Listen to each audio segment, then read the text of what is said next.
we go. We're on. Hey, everybody. Welcome to Winephabet Street. And this is a special edition of Winephabet Street. We pushed it back an extra week, and it is day drinking for us today because I am at 10 a.m., Deb is at 1 p.m., and our guest, Nicholas Hamilton, is 5 p.m.? 6 p.m. 6 p.m. I had a 50-50 shot there.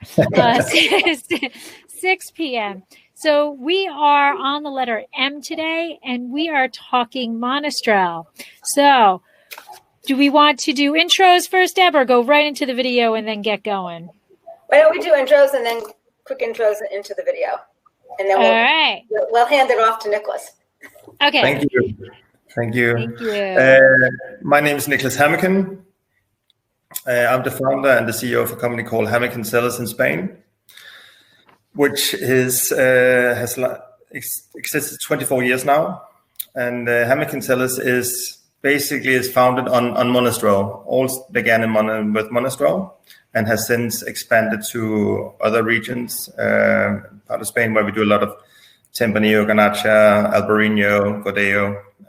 But it all began with Monastrell in the southeastern part of Spain, in Murcia region, where we made wines as from 96 in Jumilla and in Yecla, which we're going to taste later on in the program. And our approach is making modern Spanish wine. That's our interpretation of how wine from Spain should taste nowadays. All right. That is awesome. And I love that you focused in on one grape variety to start the winery with. And, you got to pick your niche and go with what you love. Go with what you love. Absolutely. So do you want to introduce yourself? And then sure. And then we'll do the video? Sure. So for those of you who don't know me, I am your co-host, Lori. My husband and I own Dracena Wines in Paso Robles. I also write the blog and produce the podcast under Exploring the Wine Glass. I'm WSET Level 2 certified sommelier service and now champagne specialist. Thanks to COVID and having a little extra time to do some studying, I finally finished that class. So welcome, everybody. Deb? And I'm Debbie Giaquindo. I'm a certified specialist of wine and a champagne and port specialist as well.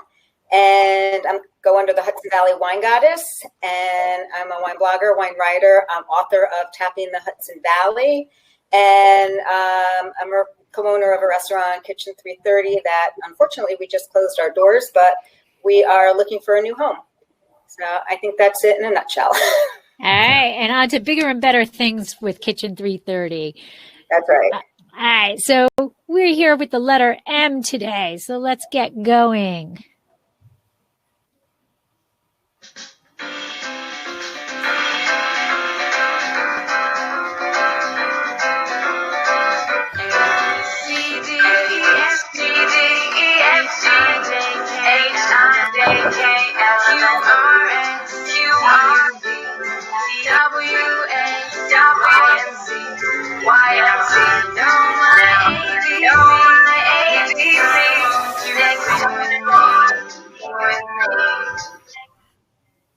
I don't know why we get that echo sometimes, but I don't know. We're going to have to work on that one. But you know what? When you love the alphabet song twice as much isn't so bad. Anyway, so we are here today for the letter M. So Nicholas, thank you very much for taking time out of your busy schedule to share your expertise on Monastrell. And the first question I always ask is the origin story. So what got you into wine? When did you fall in love with wine and know that this is where you wanted to go with your life? Well, basically, I'm born and raised in Denmark, and I started my life as a cellar master in Denmark and Copenhagen. And when I finished my business studies and my job as a cellar master, I had the opportunity to work in Germany. I had the opportunity to work in France and Spain as a post-graduation experience. And then I worked 10 years in in the UK, worked for a company owned by Seagrams at that time called Utpins. And that really sort of trained me to do what I'm doing now, because I was having a technical background. And then suddenly I understood what the commercial need is when you talk to consumers. My wife, Lotte, who is a dentist, she got a job in Spain.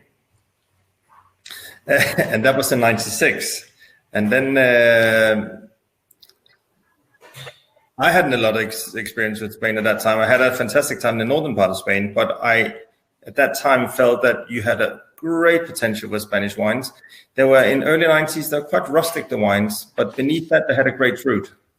So when we moved down in 96, I had the opportunities to start with one winery in Jumilla, and that's called Finca Luzon now, and that's widely distributed in the US market.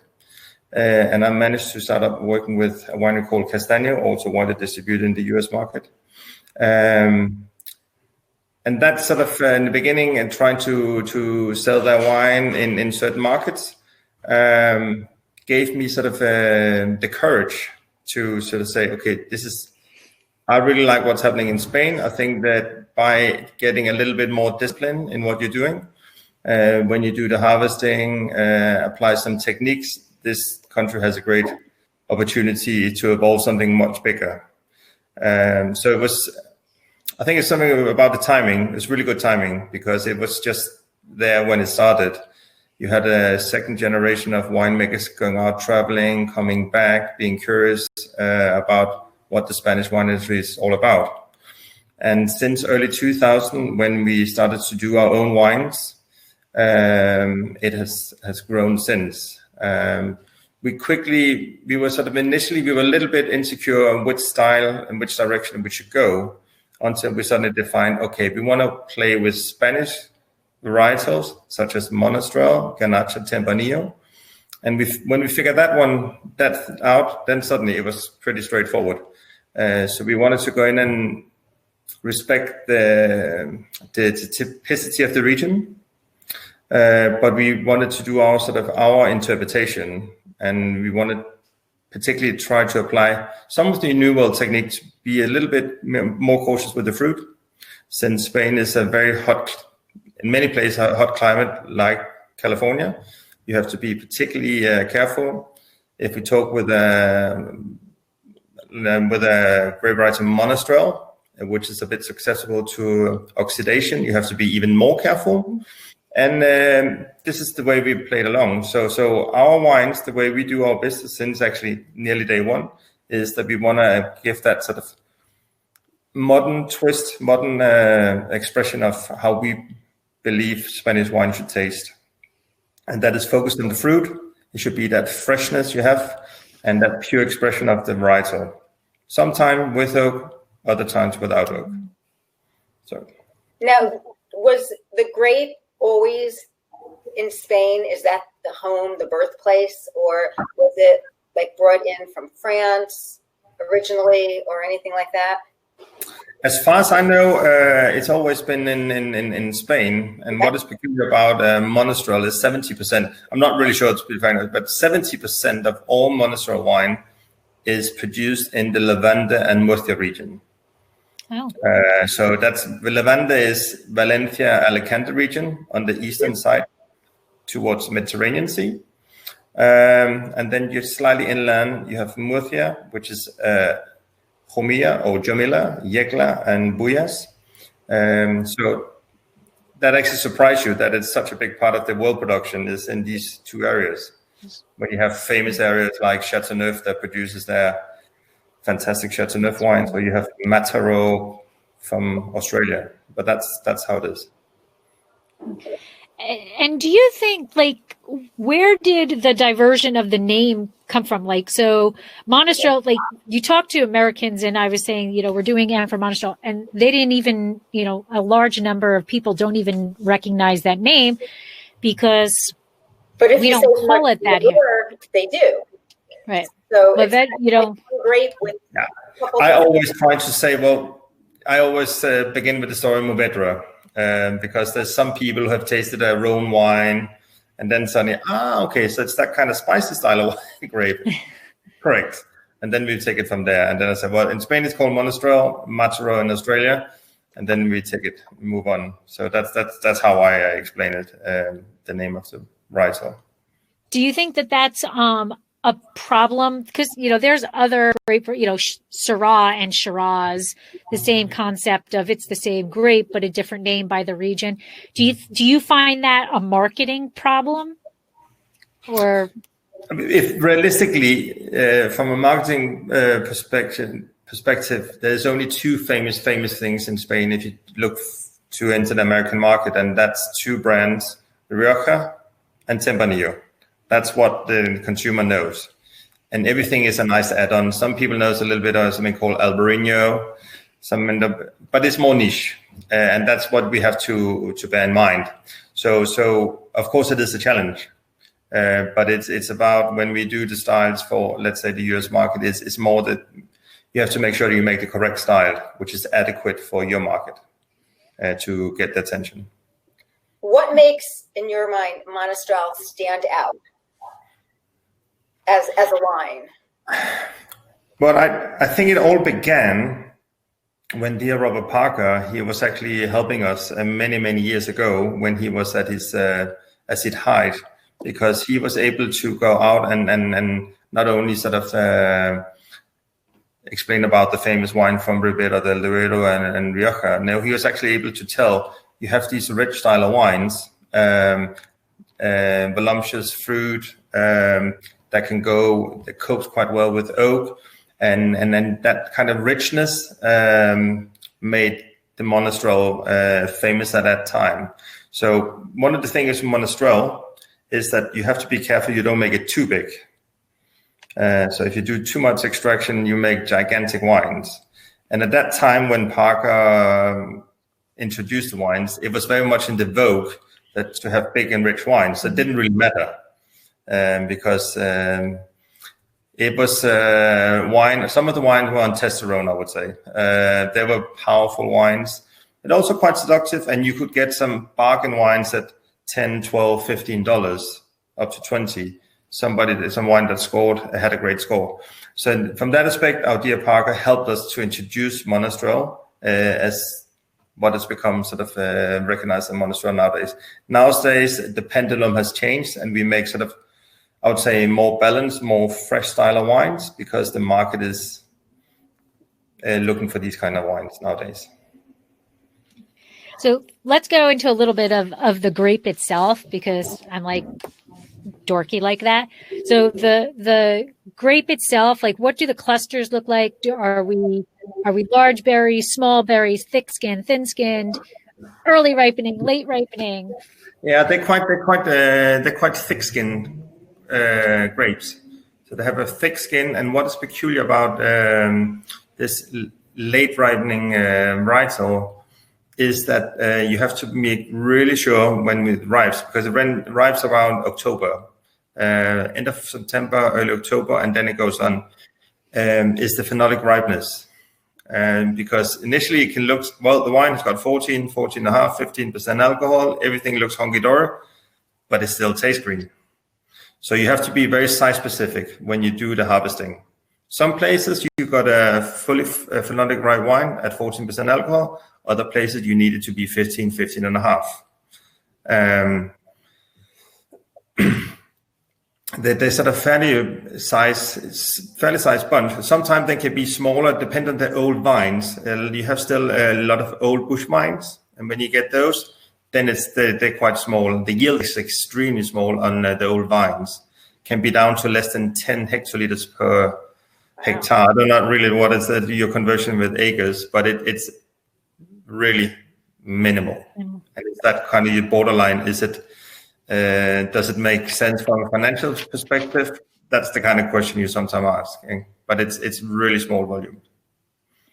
I was trying to do the math here. Yeah, so I noticed that some of your wines are are like 45 years old.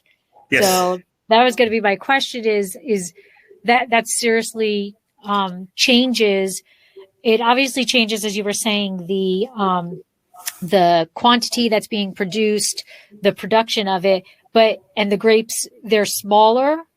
So are you balancing the old vine with the newer vine, or are you? In many cases, yes. In many cases, when we do, for example, larger production of organic wines, the question would be yes. But when we talk about wines like the Criantia, we're going to taste later, Criantia wines. Here we talk about dry farm wines. The no drop irrigation. You talk about old vines, and that's the normal old farming. That's how you did it. So that's what we like to do, because they have a much more balanced acidity. They're much fresher. And when we can achieve that, that's really what we want to go for. You reach a certain stage where the vines gets too old and the yield's too low. But when we can, and when we're allowed to get hold of these ungrafted dry farm Monastrell, we love it, because they have in my opinion, a distinctive taste, and they're better able to cope with the heat. I think they're more heat resistant, to be frankly honest. They get less stressed. So. Go ahead. No, go ahead. I'm sorry, I'm just still going on my grapes. Sorry. So in terms of their vegetative state, are they highly productive? Do you need to trim back to keep the vine in balance? Like, what is your pruning protocol to maintain the balance of the vine? It's more sort of the normal pruning protocol during summertime, but they're not high yield. They're not high yield at all, because you have to think about where we are producing these wine. It's borderline desert. Okay. So it's very low yield, low amount of water, no drop irrigation, a lot of sun. So you hardly ever see big production, and that's the reality. Right? So you touched on like almost desert. I want to get into the dirt here, the soil. Yeah. Soil that Monastrell likes to grow in, and what it grows best in. So basically, a lot of the soil in the Murcia region is sandy and gravel soil. It can also be a little bit of clay in certain areas, but a lot of big stone. And there's some places that reminds me of Chateauneuf, with these big stones in the vineyards, and that have a great similarity. The density is very little with the older vines in the vineyards, and there's a lot of space in between them. That's normally how it is. So it really drains when it rains. There's a good drainage. It just goes straight through the water, to be frankly honest. What is the difference is with the Monastrell planted and where we are situated is the altitude. We got around from 4 to 5 meters altitude up to 900 meters altitude. So there's quite a big difference in the altitude from where you pick the grapes and where you plant the grapes. And of course, that gives different style of wines we can play with when we want to do the blends. So the different altitude, it produces different characteristics in the grapes? Yes, because some of the vineyards are closer to the Mediterranean Sea, and they'll be sort of slightly warmer during the night, both warm during the day and not warm, but warmer during the night, where you have the more continental climate further inland, where you have great heat during the day, but it cools down at night. So that's the kind of thing you can play with. I mean, sometimes you want to have a more floral notes, then you take the cooler vineyards, and if you want to have the more spicy notes, then we maybe take from some other part. So that's sort of a decision the winemaker takes. Now, do you do separate fermentations and then blend when you're making your wine? And we do it a lot. We're trying to separate all the vineyards, all the plot. So we do them sort of fermentate site specific, and then afterwards we blend. Okay. Yeah, give us more flexibility. Obviously, we have an idea of what we want to achieve by all means, but it gives you sort of a greater palette to play with of flavors. do you take, when you do your blending trials, do you base it on the previous year? So you have a bottle of the previous year, what you made, and with the percentages from each vineyard, and start out with that to see if that's achieving what you want, and then play with the percentages from there? I just spoke to some of my colleagues here before this video call. And for example, 2019 was an absolutely amazing year, historical year. Everything was perfect. And then you get 2020, which is a more challenging year that turned out to be okay, good. And there we were not able to copy 2019. That was just not a possibility. So we're just trying to sort of to do all the things, make sure that we had healthy grapes to pick and take it from there. So it's, I think always when you try to do something, by all means, we have recipes how we want to achieve things. But Mother Nature sometimes tells us things are not like that always. So you also have to do a lot of improvisation when you do things. But obviously, we have a clear idea of what we want to achieve. Right. Right. So we want that freshness in the wines. We want that sort of optimal phenolic ripeness. So you have that smooth tannins, very important to us. And we want a style that we call our high style. So that you would definitely taste in our wines. And your barrel protocol seems to be 100% French oak. In these cases, when we can get away and when we feel rich enough, then we use French oak. But I would say to these style of wines, it just the French oak, and also many times use French oak, give that little bit of spiciness, and that depends a little bit the style of wine we want to make. We're not shy of using American oak, but we want to use it in a balanced way so the oak doesn't take over. The fruit is always the most important thing for us, and then if the oak can support the fruit, then we're very happy about it. And is your French oak? Are you using new? I know you said when dollars matter, because they always do, but is it typically new French oak, or are you balancing some new French oak with? It's very much a mix, because actually I like both. Yes, of course, new French oak. If I could choose every time, we would only use French 500 American oak from Burgundy. Fantastic, but we can't afford it. So that's reality. But then I also like sometimes they use 1 or 2 year old used oak from very good suppliers we have from oak. We got some very good context, and what oak can do there, just give that what sometimes those particular wines need. So it's very much case by case, I have to say. Okay. And how much does Monastrell love that oak? Are you losing a lot to that angel share? Is it absorbing into it? Yeah, it does well. It's not a major problem. It's not a major problem. What we're more concerned about is the oxidation, because Monastrell is an oxidative grape variety. So you have to be really careful. You have to make sure that you're constantly topping the barrels and all that stuff. From my perspective there, I'm a bit more hysterical there. I want to make sure that all our wines have that freshness. And when I say freshness, because I'm against that rustic notes, that I'm not very keen on. And if you're not really careful here over the summer, normally the wine would be fantastic. When you have a new harvest, the wine starts to open around May the following year, and you start sort of to have those after being very closed and start to open up and be very aromatic during the summer. But if you're not really careful about it, then you will get some rustic notes after the summer heat, where it becomes incredible hot over the summer. So that's where we are very disciplined about it, keep a very cool temperature, and just make sure that we don't have any oxidation.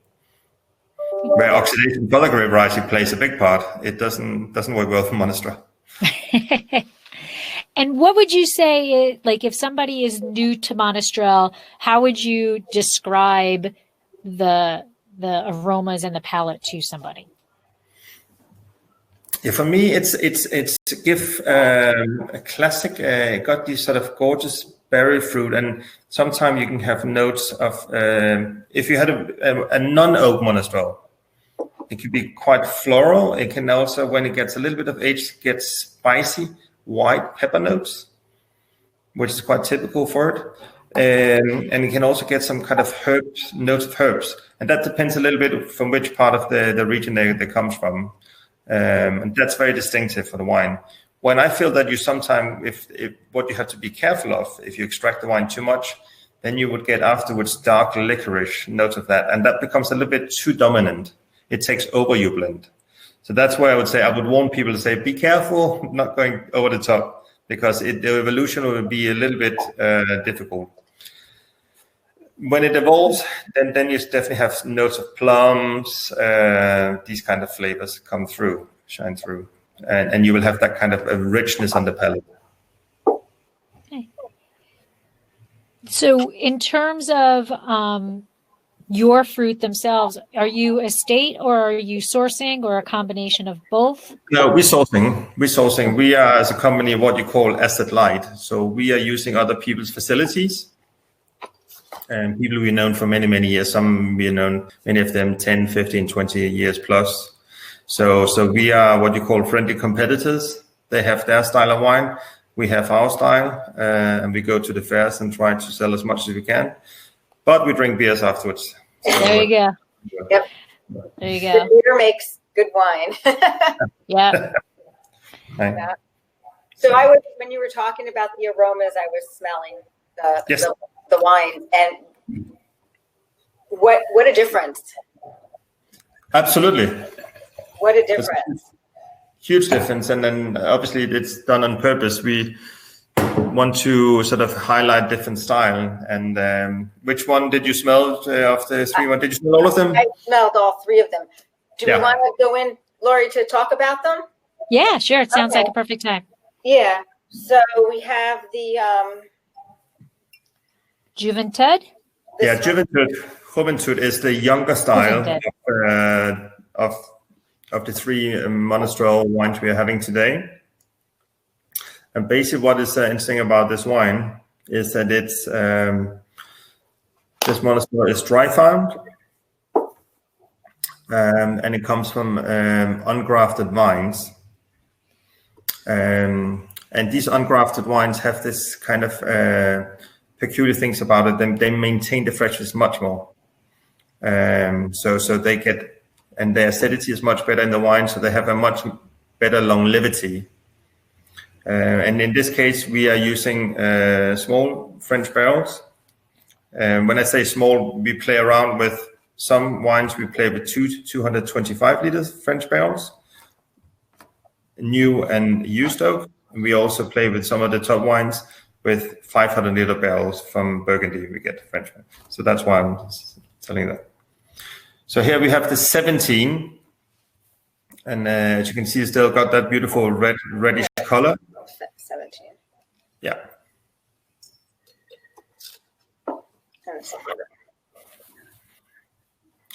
So what is quite important is the color. If you look at the color, is something it's very important to us that we have that sort of still reddish color. It shouldn't be brown. And then again, first the fruit.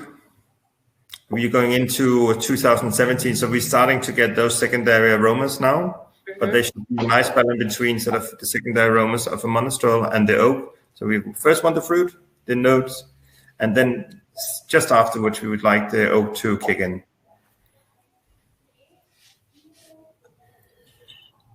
Nice, like you said, freshness, nice freshness. I forgot to taste the 15. Yeah. And now, when you're saying ungrafted, are you meaning that that these vines have been planted themselves, or that they are ungrafted on their own rootstock? On their own rootstock, it's pre-phylloxera stocks. Because what's quite peculiar here is in this part of the world, because it's so sandy, the phylloxera never succeeded. It came in 1920 in some part of this area and wiped it out. But phylloxera doesn't like when it's too sandy. When there's a too small a percentage of clay, it doesn't work out. So here you have pockets of these pre-phylloxera ungrafted Monastrell, which are something we try to preserve because they get some kind of uniqueness to the wine. And both of those they're strikingly different. Yes. Like, the 15 was smoother, had a little bit, for me, more body. The 17, you could tell it's fresher. It's more fun. It was kind of dancing on your palate more, where the 15 was more serious. So I'm sorry, Debbie, because so I don't have you have 2 bottles of the Juventud, the 15 and a 17, or no, the 17 is the Juventud and the 15 is the Con. It's the Attitude. Attitude. Okay, so that's 12 months. That's 12 months. So obviously, that is very right. It's 2 different, very distinct styles. Where with the second wine you're tasting, Attitude 2015, the oak element plays a much bigger part. Yes, we have a much more structured wine, mm-hmm. And that's why the wines that we needed more oak here to cope with all that tannin, all that sort of extraction. So the oak. We're not shy of using oak, but we want to use a nice oak that doesn't take over, but it complements the fruit. And that's what's really sort of our mindset all the time. And what's peculiar about 15 was a dreadful vintage. It was very, very tough. So you had to do, as a winemaker, there was a lot of work for the 6 winemakers in our team to do that. They really had to be very selective. And I think they've done a stellar job by achieving what they achieved. I'll let Debbie judge that. But yeah, I mean, they're both very nice, completely different expressions. The 17 is more fresh, a little bit more acidity to it. Correct. Yeah. So are you producing? So and then you also have a Virtud, which is 15 months. So yes. Each vintage, are you producing these 3 wines? Virtud is only top vintages. We're doing that. That's something. So we're not going to do it in all the vintages. Is this one what you're talking about? No, it's another. This is the one that we don't have that you were going to talk about. We don't have, correct. But it's basically. The same philosophy, but from vineyard to vineyard, sometimes you have top vineyards, and they just need a different kind of attention, and they can cope with more oak. And in this time, when we made the batch, we found that this one was able to cope with the bigger barrels. What I particularly like about the big oak barrels of 500 liter, I find, particularly for a lot of Spanish wine, it gives a really nice balance between oak and fruit, or fruit and oak. It really complements it. And the surface with the barrel versus the amount of liter you got in is works out quite nicely. It doesn't never get tired. It always maintains the freshness. So that's the major difference. So I get, I'm just a little confused, but it's early here.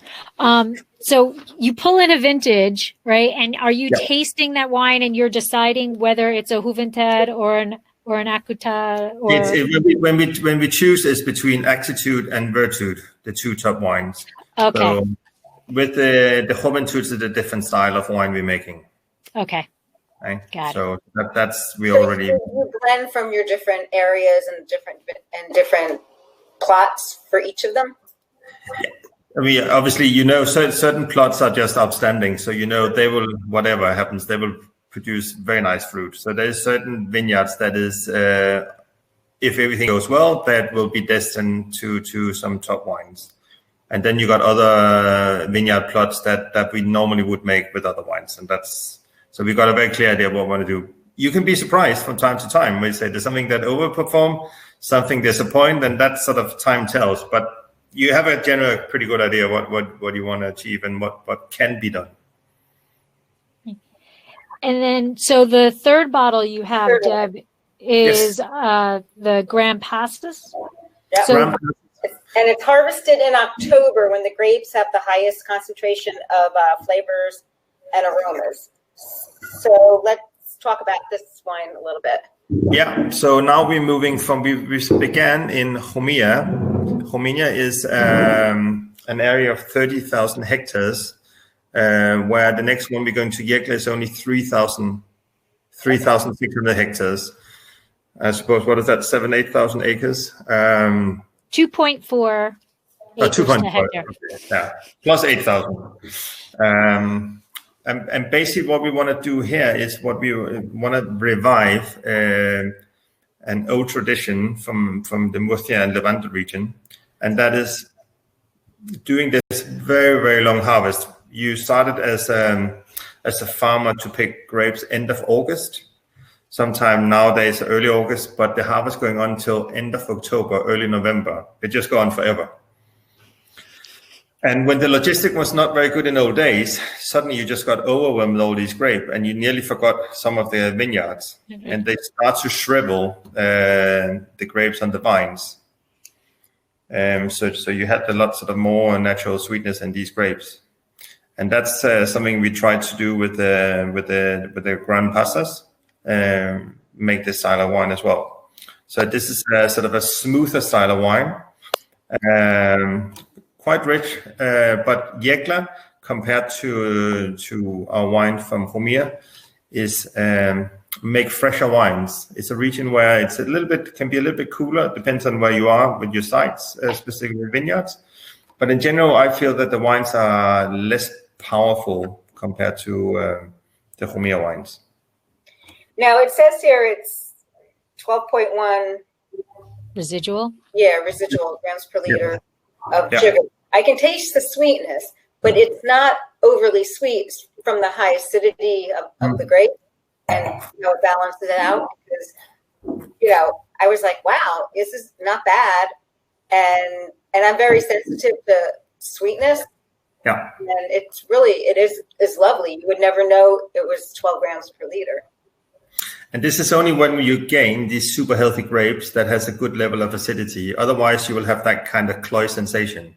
You will have that kind of stickiness, and that's what we want to avoid. We want to have that freshness, that clear your palate, so you want a next sip. It's definitely fresh.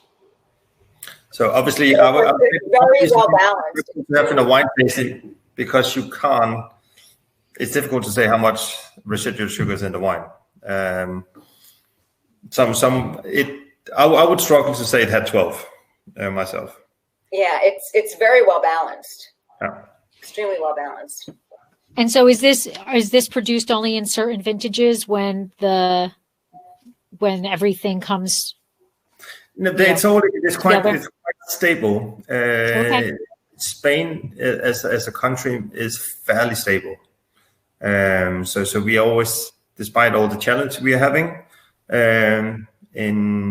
particularly in the Murcia region, we are nearly always able to make these wines.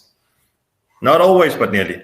So, but in a year like this, normal classic year, we're able to do it this year as well. So, but it is really weird to see these old vines with these small bunches of grapes left hanging there. It looks a bit weird, I have to say, but make some gorgeous wines. I saw some pictures on your Instagram feed of the grapes. I personally think they're pretty, but that's okay. So the other wines, the first ones that you tasted, go under the label of Crincia. Yep. So that means belief. So Can you tell us how that name plays into your vision for the wine itself? Or should I just read what it says here on the bottle? Yeah, you can read. It says here, Crincia for our winemaker means belief. Belief in the dark attitude of Monastrell. Belief in the dry farm methods that enrich our harvest. Belief that 12 months on French oak gives an intriguing intensity to be appreciated. Belief that the fusion of our winemaking styles. Belief that you will have an unforgettable experience. Yep. I love that. Very nice. Yeah. Very nice. So that's very much what it's all about. Pasas obviously means raisin in Spanish. So that's the kind of raisiny effect we want to get when the grapes start to shrivel on the vine, and that's why we were able to register Pasas. We have a normal Pasas as well, which is a little bit the same kind of way we were thinking about making a fresher style, a little bit like the Juventud, The wine we're doing in that family range is a younger, so it's now 2019. And here you're having a more playing with elements of the herbs. It's got more sort of notes of herbs among the fruit as well. And it's quite silky smooth on the palate. So different interpretation of how Monastrell can taste. Yes. And so, go ahead, Deb.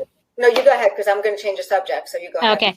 So with these, the 6 months, the 12 months, the 15 months, where do you see the window of drinking for these wines? The Juventud, I'm thinking you're releasing with the expectation that they're going to drink that pretty young, but correct. As they get older, the Virtud, what's the laying down ability? The cellaring for these. With the acidity these wines have got, they can keep for a long time. The big ones, the Attitude and the Virtud. So it's when we release the wines, our purpose always that you can drink them when we release the wines. It's not something you have to put in your cellar 3 years. However, they can age very nicely because of the acidity, and they will have. So we would release them when they have sort of done their sort of primary fruit, and we go into the sort of secondary kind of fruit, and then take it from there. We started with the 2015 harvest, and now we sort of see how the wines are evolving. And it is actually quite interesting to see with the Attitude and the Virtud, they really start to open up now. So that means that they're probably sort of 4 or 5 years and beyond is when you really sort of would get a great drinking pleasure out of these wines. What is the prices? Do you know of the prices? Is, on the Juventud Grenze is $14.95 retail. Oh, wow. On the Attitude is $22.95, and on the Grand Passes is $14.95. Wow! Fantastic prices. Yeah. I mean, this is an everyday drinking, reach pleasure. For all around. It's just not, taste, but taste, price, the whole package. I mean, it's but wine doesn't matter. It should be every day because you never know what tomorrow brings. But but definitely, this is definitely. I mean, now this is where I'm going to change the subject. Go into food pairings. I can see a burger with this, and I can see duck meatballs with this. What kind of food would you pair with? We would like, and normally I'd say now we're going into the fall, we like sort of the little bit richer style.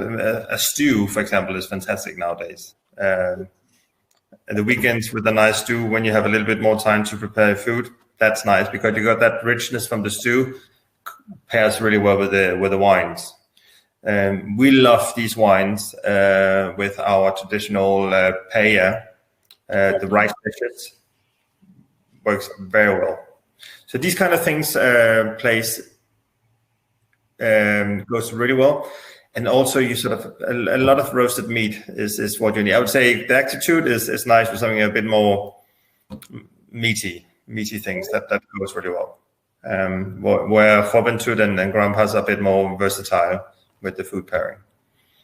How about cheeses? What type of cheeses would you pair? Deb knows me so well.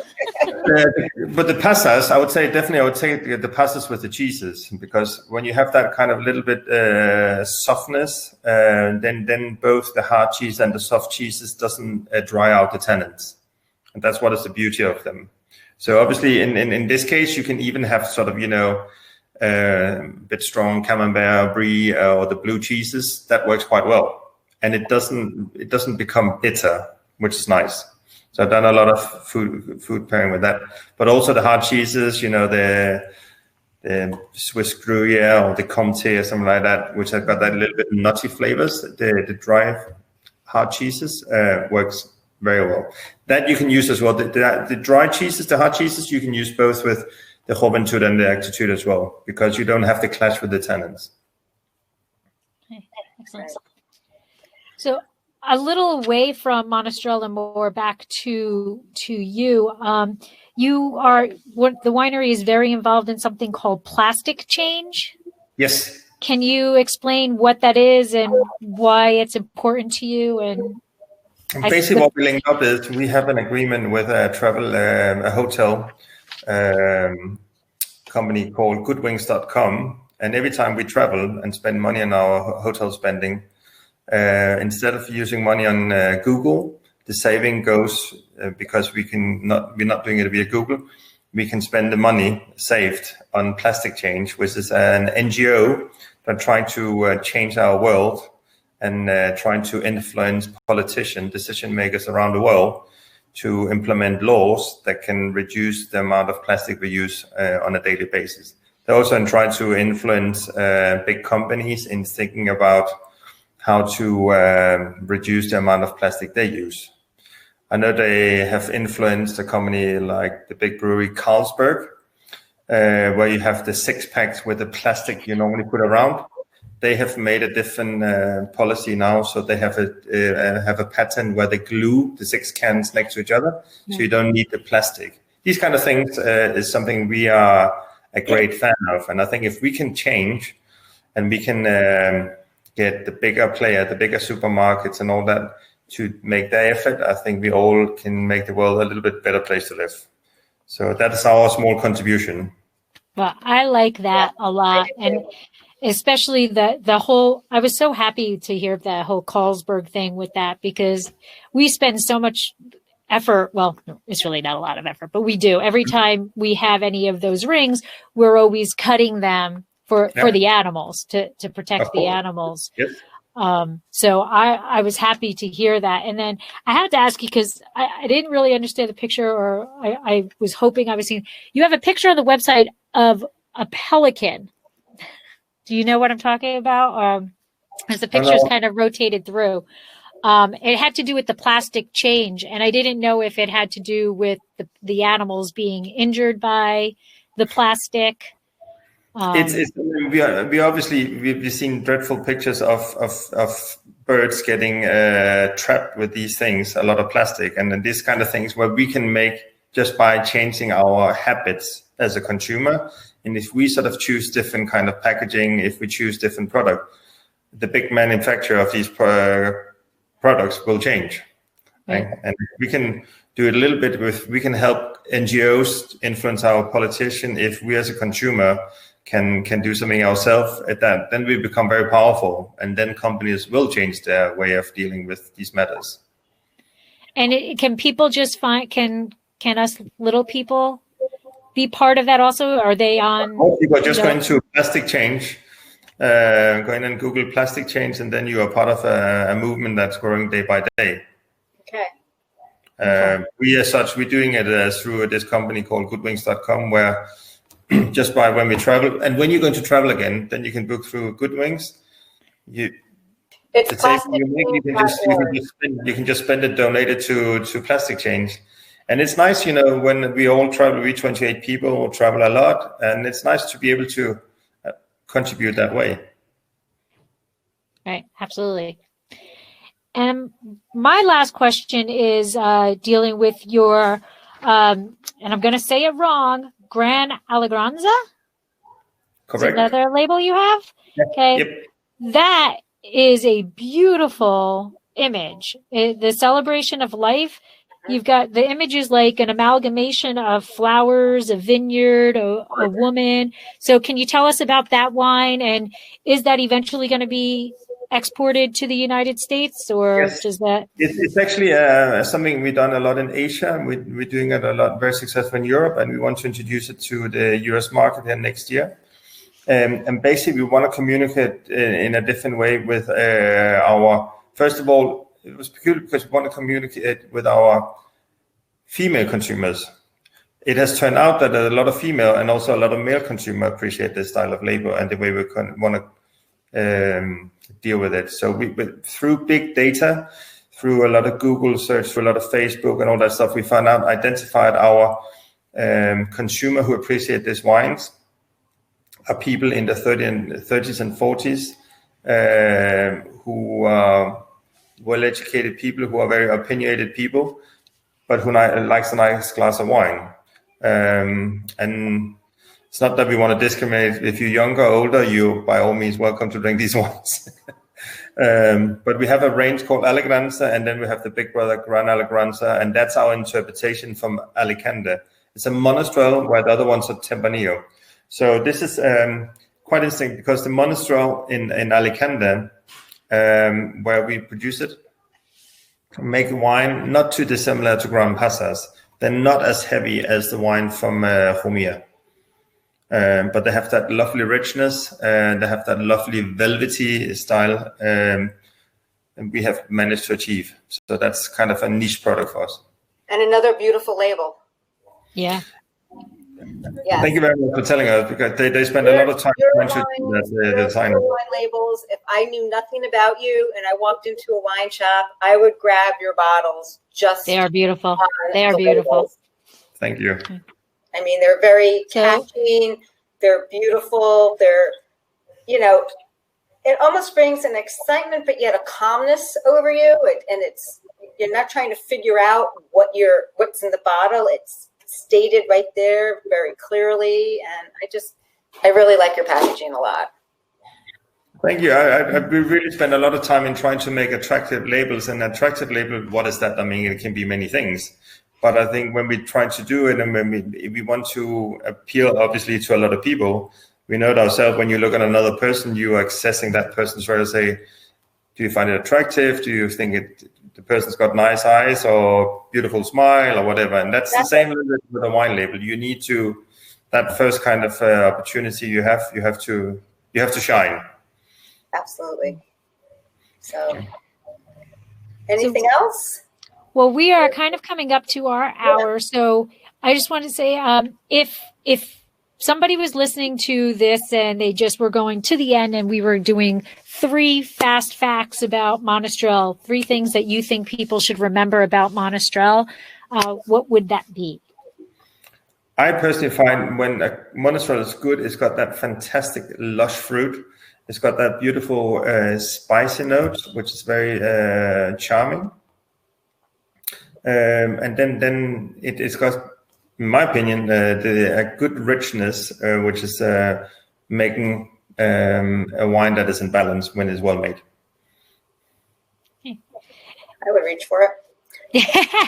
And then we didn't actually ask earlier, and I don't know if you know this or not. Do you know the genetics of it? Where Monastrell came from? Is it? I'm afraid not. I don't. Okay. I didn't find it. So when I was looking, I'm not sure if they even know exactly where. Yeah, and I kind of asked that at the beginning, because did it come from France, find its way down to Spain, or but no, it said it's always been in Spain. It's always been there. It's when you taste Mourvedre from France. I mean, obviously it is quite distinct.